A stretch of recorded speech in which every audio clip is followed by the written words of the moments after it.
Power doesn't always look loud. The men women never forget, rarely speak to impress. No compliments, no clever lines, just presence.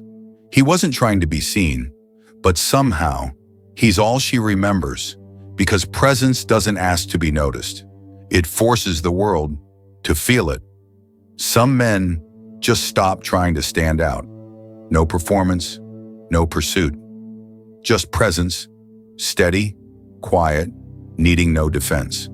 Not to be chosen by someone, but because they've already chosen themselves.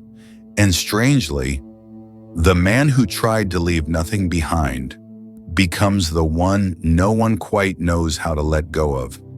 Welcome to Stoic Courage, where we don't teach men how to impress, but how to become the kind of presence she can't explain, yet can't walk away from. Now ask yourself, when was the last time a single line cut deeper than charm? Let's begin. Some men speak to be heard. Others carry silence that says more than language ever could. And when they do speak, it's not to impress, it's to uncover. High-value men don't speak to be liked. They speak to cut through illusion. No performance, no sugar, just clarity. You look like someone who hasn't exhaled in a while. Simple, but it lands, because he isn't playing a role. He's present enough to see what others ignore. He doesn't flatter, he reflects, not her surface, her tension. This is power in silence, not the absence of words, but the presence behind them. He doesn't try to reveal her. He speaks from a place that makes her reveal herself. And when she feels truly seen, not admired, but understood, he becomes unforgettable without ever needing to be remembered. Not all questions are meant to be answered. Some are designed to reach the part of someone that forgot how to speak back. Some questions don't seek answers. They simply unlock, inviting what's been sealed away for too long, not for analysis, not for memory, but to disturb a layer of awareness that forgot how to speak. What part of you have you buried just to keep others comfortable? Not demanding confrontation, but refusing escape. The silence that follows isn't empty. It's the echo of something never given a name. There are memories that don't need to be told in words. They only need the right touch, and doors begin to fracture. The man doesn't try to guide her. He creates the space for what truly matters to reveal itself. And in that quiet, something moves, wordless, but unmistakable, as if something deep inside her had just been awakened and will not fall back asleep. The need to impress fades when presence speaks louder than performance, and that absence of effort becomes the most haunting thing of all. No need to impress when presence already carries meaning. The world taught men to polish, to speak with purpose, move with calculation, curate confidence like it's a costume. But somewhere along the way, a different kind of man emerged. The kind who forgot he needed to be impressive at all. Not because he lacks charm, but because charm feels like noise next to the gravity of someone who simply is. He walks in with no performance, no hunger to be seen, and that's why he's noticed. There is no line to rehearse, no glance to weaponize.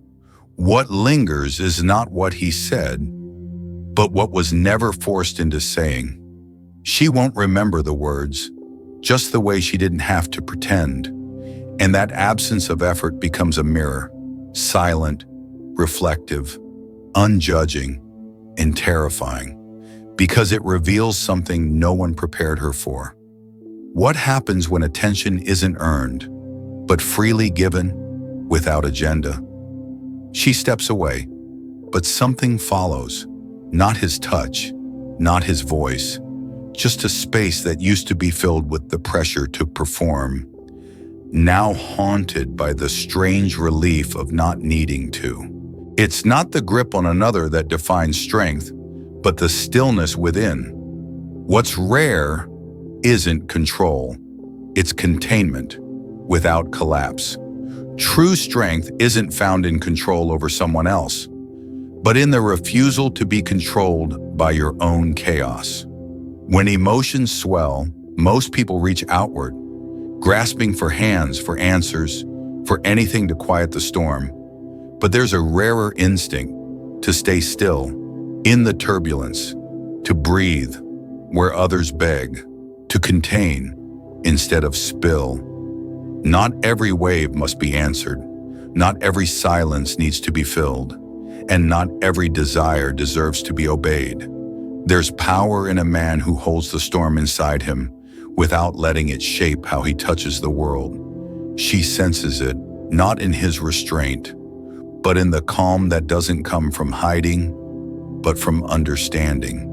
He doesn't pull her close to silence his doubt. He doesn't reach to confirm his worth.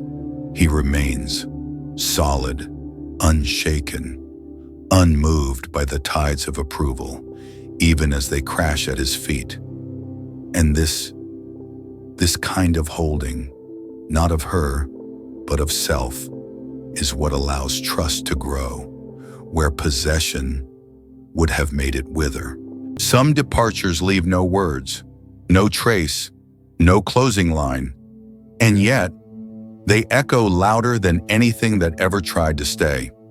There are departures that don't echo through what was said, but through what was never needed to be said. He didn't ask for anything. No number, no promise, no, let's see each other again. Yet something lingers, not the man, but the space. He didn't try to fill, the weight he didn't place on her shoulders, the silence he didn't interrupt.